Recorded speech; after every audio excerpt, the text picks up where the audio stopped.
DBC যে টাকাটা দেওয়ার চেষ্টা করছে সেটা কেন কর্মীদের থেকে নিয়ে দেবে কেন? ডিবিসি কেন্দ্রীয় সরকারের সংস্থা এবং আমরা কেন্দ্রীয় সরকারের কাছেই না খাতে টাকা পাই। আমরা এর আগেও যখন হচ্ছে সে টাকাও দেয়নি, এখনও যে টাকা হচ্ছে সে টাকা দেয়নি।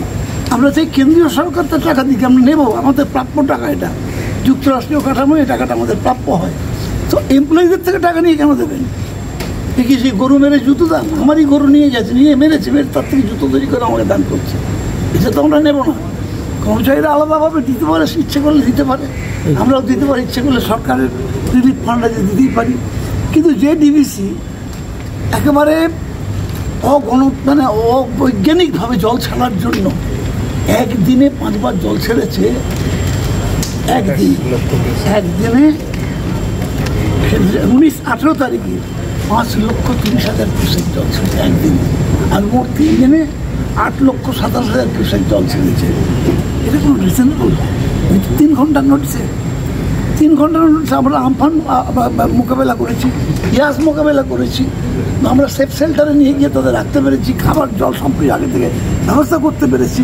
কিন্তু জলের নিচে চলে গেছে মাইলের পর মাইল, গ্রামের পর গ্রাম, সেটাকে আমরা মোকাবেলা করতে গেলে আমার সময় লাগছে।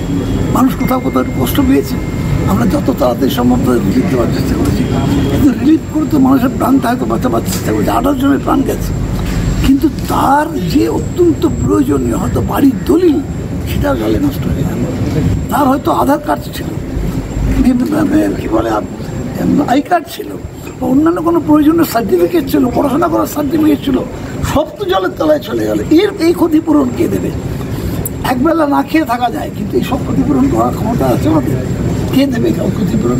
এরকম একটা সম্পূর্ণ অনিয়মিতভাবে কোনো মানে একটা সাইন্টিফিক থট নেই।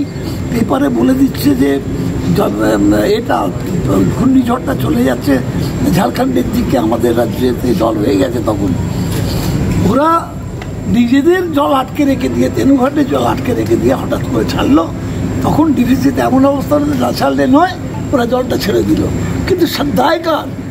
দায়টা কার? তাহলে এত লোক কাজ করে কেন? যেমন মুখ্যমন্ত্রী আমাদের কৃষি দপ্তরকে বলেছিল সমুদ্রের জল যদি মাটির উপর চলে আসে চাষ হবে না, তাহলে আপনারা বৈজ্ঞানিক কিসের? এত কোনো সায়েন্টিস্টকে মাইনে দিয়ে রেখেছি কেন? আমরা বার করুন, 6টা আইটেম বার করেছি আমরা, 6 রকম ধান বার করেছি বৈজ্ঞানিকরা। এইটাই তো যারা আবহাওয়া তত্ত্ববিদ তারা তো বলবে যে এইভাবে জল ছাড়লে হবে না, এইভাবে জল ছাড়লে হবে না, আগে থেকে জলটা ছাড়ুন, বা এই মেঘ থেকে জল আসতে পারে, তারা বলে দেবে। যারা এতদিন ডিবিসি চালাচ্ছে তাদের বৈজ্ঞানিক আছে, সায়েন্টিস্ট আছে, ইঞ্জিনিয়ার আছে, তারা বুঝবে না একসঙ্গে এত জল ছাড়া যায় না। যে রাজ্যকে জল ছাড়ার বিষয়ে ডেটা দেওয়া হচ্ছে বা হয়েছে, আর বলছে যে তেনুঘাট ঝাড়খণ্ড সরকার কিছুতেই ডিবিসির হাতে দিচ্ছে না, ফলে সমস্যা তৈরি হচ্ছে। এই যে একদিনে 5 বার জল ছেড়ে দিল, এটা কার কথা চাই? কোন নোটিশ? কতক্ষণের নোটিশ ছিল? 3 আওয়ার্স নোটিশ। আমরা বলছি আবারও আমফান মোকাবেলা করেছি, গ্যাস মোকাবেলা করেছি, কিন্তু আমাদের একটা লোকও সেখানে ড্যামেজ হয়নি। প্রত্যেককে সেফ শেল্টারে রাখতে পেরেছি, খাওয়াতে পেরেছি, শোয়াতে পেরেছি, ওষুধ দিতে পেরেছি, যাবতীয় কিছু করতে পেরেছি। কিন্তু আমরা আজকে কীরকম অবস্থায় পড়ে গেলাম যে চারিদিকে জলমগ্ন, সেখানে নৌকো করে গিয়ে খাবার দিতে হচ্ছে, মাথায় করে গিয়ে খাবার দিতে হচ্ছে, স্পিড বোট হচ্ছে, জল দিতে হচ্ছে।